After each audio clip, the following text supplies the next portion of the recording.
What is true faith? Unsa ang tinuod nga pagtuo? Ang kalibutan adunay iyang kahulugan mahitungod sa pagtuo. Kung ikaw positibo ang imong panghunahuna kanunay, tawagon ka nga naay pagtuo. Kung ikaw strong pud ang imuhang feeling nga ikaw nagatuo, tawagon usab ka nga adunay pagtuo. Kung ikaw membro sa usa ka simbahan, o kung ikaw naga-acknowledge kanunay sa Dios matag adlaw, ug ikaw nagaampo o nagkakumpisal sa imong mga kasalanan ngadto sa Ginoo. Kung ikaw nagasimba, nagabasa sa pulong sa Ginoo o nagapaminaw sa pagwali, ikaw tawagon nga naay pagtuo. Mao kini ang kahulugan sa kalibutan mahitungod sa pagtuo. Ang pagtuo importante gid kayo sa katao. Tungod kay una niini, kung wala kay pagtuo dili ka kapahimuot sa Ginoo. Diya sa Hebrews 11:6 ingon diha, and without faith it is impossible to please God, because anyone who comes to him must believe that he exists and that he rewards those who earnestly seek him. Di ka kapahimuot sa Ginoo kung walay pagtuo. Ikaduha, kinahanglan kini sa atong pagkinabuhi matag adlaw.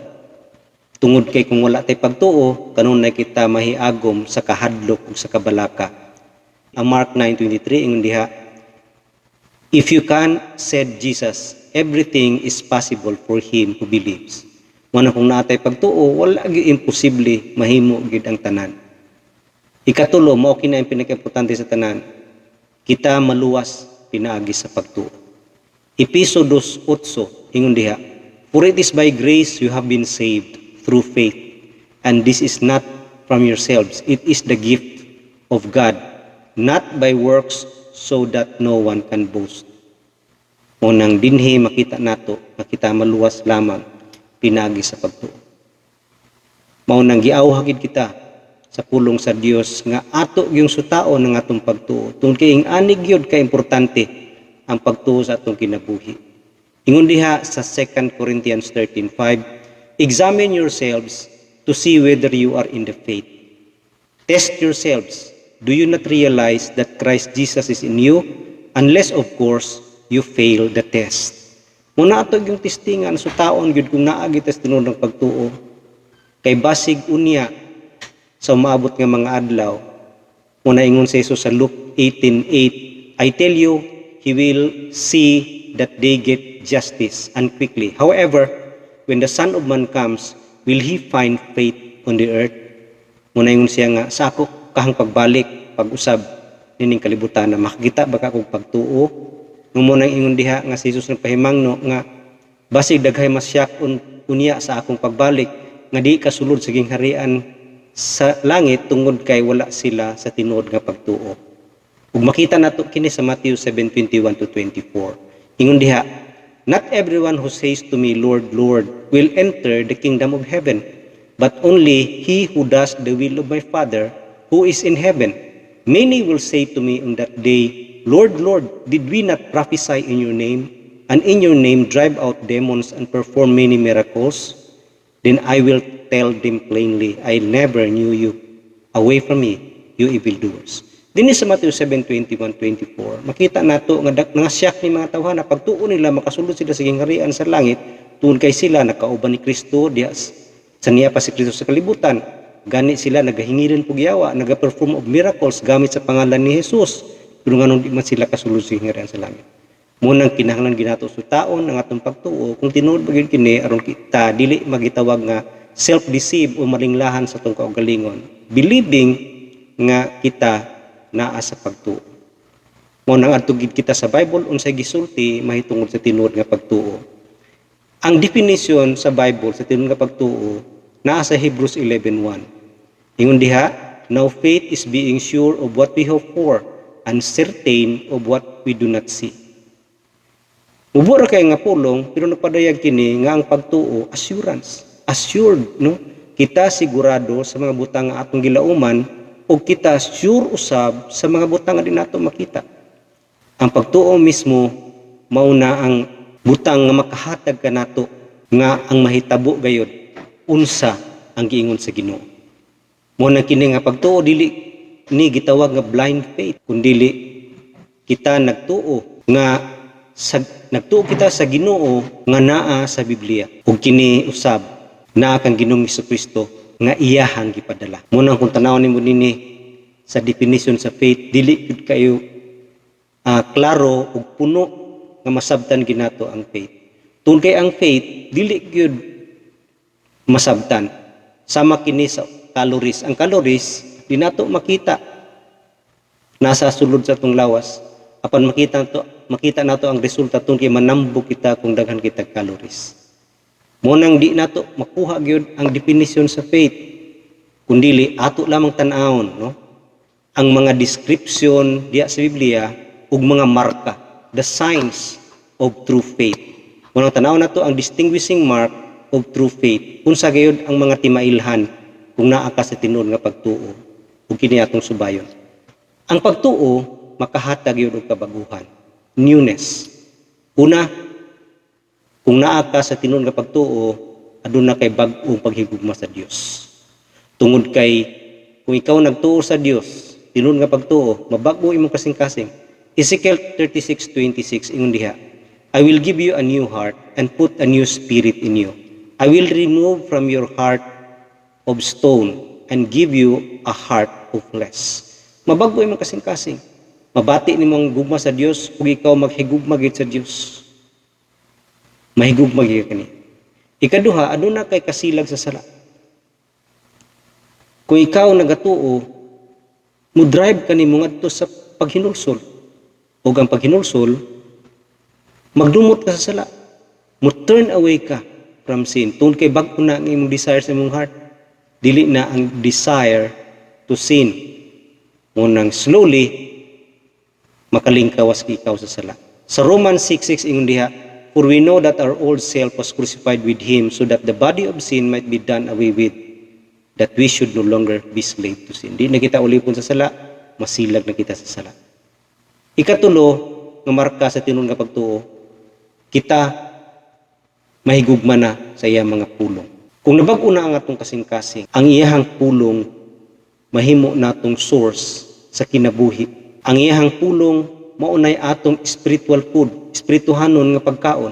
Diya sa Matthew 4:4 ingon diha, Jesus answered, it is written, man does not live on bread alone, but on every word that comes from the mouth of God.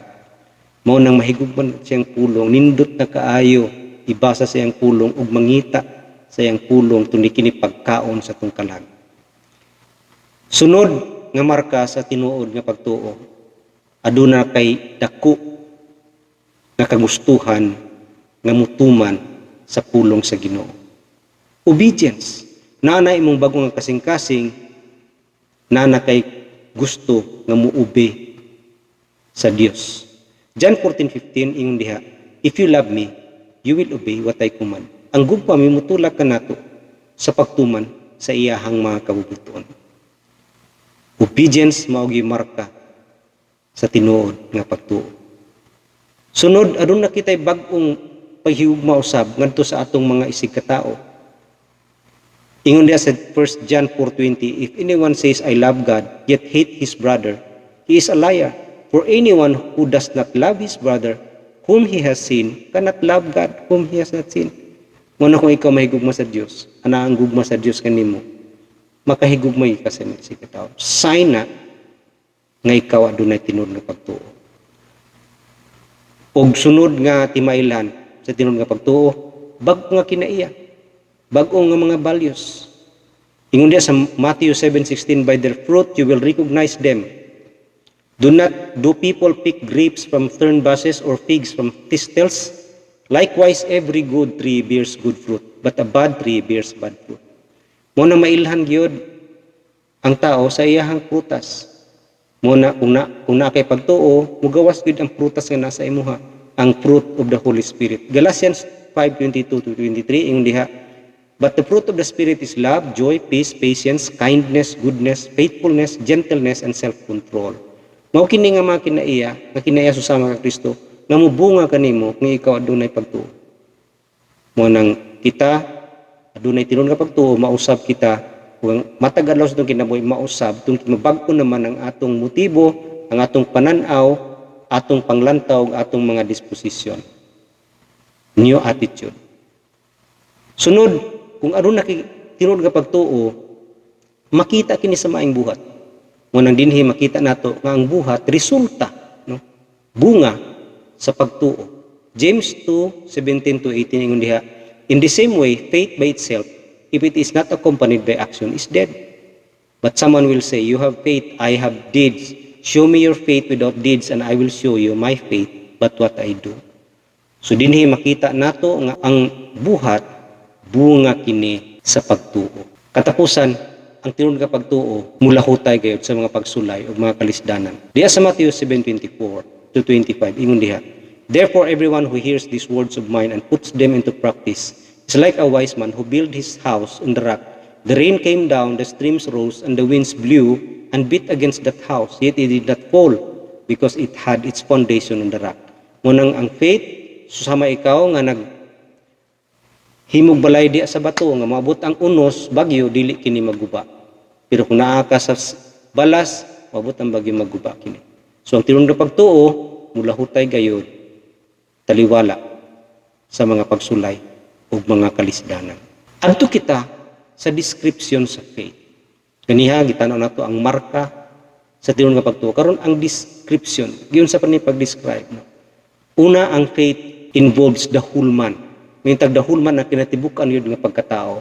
Apil diha ang mind, emotion, ug ang iyang kabubuton. Ang faith, dili lamang sa unahuna. Mind only. Kay kung mind only, it is only intellectual faith. Merely knowledge. No? Diha lamang sa pulong. Titus 1:16 ingon diha, they claim to know God, but by their actions they deny Him. They are detestable, disobedient, and unfit for doing anything good. Munang kini nga pagtuo na lang sa unahuna, nasa pulong, wala sa buhat.